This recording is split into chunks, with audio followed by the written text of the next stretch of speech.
मैं शुरुआत में हबीब जालिब का एक शेर पढ़ना चाहता हूं। आप उर्दू जानते हैं और लॉ मिनिस्टर भी उर्दू जानते हैं।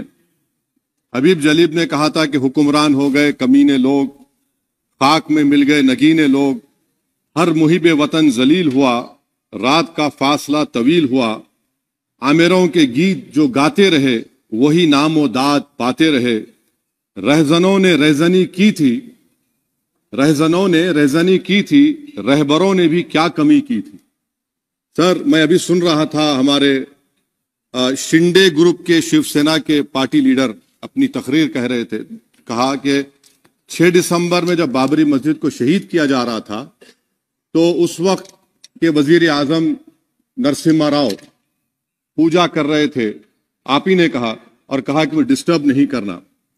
तो ये बड़ा अजीब मौका है कि बीजेपी की ताईदी पार्टी ये कह रही है कि नरसिम्हा राव ने कहा कि मुझे डिस्टर्ब मत करो, मैं पूजा कर रहा हूं, और जिसने रथ यात्रा निकाला, इन दोनों को मोदी सरकार ने इस मुल्क का सबसे बड़ा सिविलियन अवार्ड दे दिया, सबसे बड़ा सिविलियन अवार्ड दे दिया।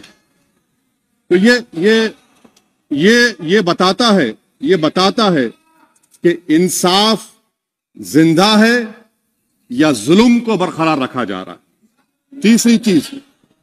तीसरी बात यह है कि सर, इस ऐवान में सियासी पार्टियां आएंगी चले जाएंगी, आप आए मैं आया हम भी चले जाएंगे, मैं जमीन की गिजा बन जाऊंगा, यह ऐवान तो बाकी रहेगा। मगर सर, मैं ताजुब कर रहा हूं कि लोकसभा मुख्तलिफ आवाजों में कैसे बोल सकता है। लोकसभा तो एक ही आवाज में बोलना चाहिए, और लोकसभा भी भारत के संविधान आइन के बेसिक स्ट्रक्चर का ताबे है। और सर, ये इसलिए कह रहा हूं कि 16 दिसंबर को ये ले कर देता हूं, 16 दिसंबर 1992 को इसी लोकसभा ने एक रेजोल्यूशन पास किया था। आप इजाजत दीजिए तो मैं पढ़ता हूं सर। दिस हाउस, अच्छा, ये गुलाम नबी उस वक्त के मिनिस्टर थे, आज नहीं है, उनका नाम नहीं लेना चाह रहा था। This house strongly and unequivocally condemns the desecration and demolition of the Babri Masjid at Ayodhya by and at the instigation of forces represented among others by VHP, RSS and the Bajrang Dal, which has caused communal violence in the country. Such act of vandalism was carried out not only in violation of order of Supreme Court, but amounted to an attack on the secular foundations of our country. This House expresses anguish at the happenings and wishes to reiterate its resolve that it will ceaselessly endeavor to uphold the secular and democratic traditions of our country and for the maintenance of rule of law. और एक paragraph नहीं पढ़ूंगा। मैं ताजुब कर रहा हूं कि जब इस ऐवान ने एक रेजोल्यूशन पास किया तो हुकूमत आएगी जाएगी, और हुकूमत ये मोदी हुकूमत जश्न मना रही है जो 6 दिसंबर को हुआ। तो ये एक बात है सर। चौथी बात यह है कि सर, नहीं, 6 दिसंबर के ऊपर कोई जश्न नहीं है। राम मंदिर के निर्माण की जो प्रतिष्ठा हुई है उसको संबोधन कर रहे हैं, और वो सर्वोच्च न्यायालय के द्वारा तथ्यों के आधार पर दिए गए निर्णय के कारण से हुआ है। सर्वोच्च न्यायालय का निर्णय है, तो तथ्यों के आधार पर निर्णय है। वो विषय आपने बोल दिया, ठीक है, ओके। परंतु जो मंदिर का निर्माण है वो नियमानुसार सर्वोच्च न्यायालय के निर्णय से तथ्यों को देख करके। एक सेकंड, आप इस्लाम के बहुत जानकार हैं, विद्वान हैं वैसे भी अब कानून के। यदि किसी अन्य धर्म के स्थान पर मस्जिद बनाई जाए तो शायद उसको मान्य नहीं किया जाता। अभी ASI ने, सुप्रीम कोर्ट ने स्वीकार किया है कि वहां पर राम मंदिर था। तो इस विषय केवल यह है कि वहां पर राम मंदिर ठीक बना कि नहीं बना, वो विषय हो गया। तो कृपया इस पर यदि आप कुछ बोले तो बोले प्लीज। सर, मैं आपको गलत साबित कर दूंगा सर। और मैंने रुक तो जाइए बड़ी इज्जत के साथ सर, मैं आपकी बड़ी इज्जत करता हूं सर। आपको मैं कोट कर रहा हूं सुप्रीम कोर्ट का जजमेंट, पैराग्राफ 1222 रोमन 17, उसमें लिखा गया है, the destruction of the mosque took place in breach of the order status को and the assurance given to this court, the destruction of the mosque and obliteration of Islamic structure was an egregious violation of the rule of law, egregious का मतलब जो छोटी मोटी अंग्रेजी में आती है वो क्रिमिनल एक्ट कहा। और सर आपने कहा था कि वहां पर मंदिर को तोड़कर बनाया गया। सर मैं आपके सामने ये तमाम चीजें लेकर दूंगा, सुप्रीम कोर्ट के जजमेंट के पैराग्राफ्स हैं जिसमें सुप्रीम कोर्ट ने एएसआई की रिपोर्ट को नकारा। उन्होंने कहा कि मंदिर को तोड़कर मस्जिद नहीं बनाई गई थी। सुप्रीम कोर्ट ने कहा, ये सुप्रीम कोर्ट ने कहा। अब और मैं रख दूंगा, आप पढ़ लीजिए, आप पढ़ लीजिए। अच्छा सर मैं अपनी तकरीर पर आ जाता हूं, मैं अपनी तकरीर पर आ जाता हूं सर। तो मैं अपनी बात कर देता हूं सर। तो मैं ये पूछना चाह रहा हूं कि क्या मोदी सरकार एक समुदाय, एक मजहब की सरकार है या पूरे देश के मजाहिब को मानने वालों की सरकार है? जिसको नहीं मानते उनकी सरकार है, हमको बता दीजिए। क्या मोदी सरकार सिर्फ एक फिक्र और नजरिया हिंदुत्व की सरकार है? क्या इस देश का, इस गवर्नमेंट ऑफ इंडिया का कोई मजहब है? इस वतन अजीज सबके मजहब को मानता है। सर मेरा मानना है कि इस देश का कोई मजहब नहीं है। क्या ये सरकार 22 जनवरी का पैगाम देकर यह बताना चाहती है कि एक मजहब को दूसरे मजहब के मानने वालों पर गलबा और कामयाबी मिली? क्या आइन इसकी इजाजत देता है?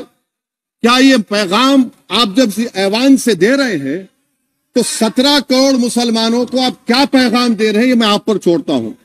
सर 49 में धोखा हुआ, 86 में धोखा हुआ, 92 में धोखा हुआ, 2019 और 22 में भी इस ऐवान के जरिए हमको धोखा दिया जा रहा है। और अफसोस के साथ कहना पड़ता है सर कि मुस्लिम अक़लियत को हमेशा यह कहा गया कि तुमको भारत के शहरी बरकरार रहने के लिए एक बहुत बड़ी कीमत तुमको चुकानी पड़ेगी, और हम पर इल्जाम लगा दिया गया। सर क्या मैं बाबर का स्पोक्स पर्सन हूं? क्या मैं जिना का स्पोक्स पर्सन हूं? क्या मैं औरंगजेब का स्पोक्स पर्सन हूं? बताइए सर, आखिर मैं कहां तक आप मुझे लेकर जाएंगे? दूसरी बात यह है सर, दूसरी बात यह है कि फिर 6 दिसंबर के बाद देश में फसाद हुआ, नौजवानों को टाडा में डाला गया जो बूढ़े होकर निकले। यकीनन आपकी सरकार नहीं थी, आपकी सरकार नहीं थी। अच्छा बल्कि मैं तो मर्यादा पुरुषोत्तम राम की इज्जत करता हूं,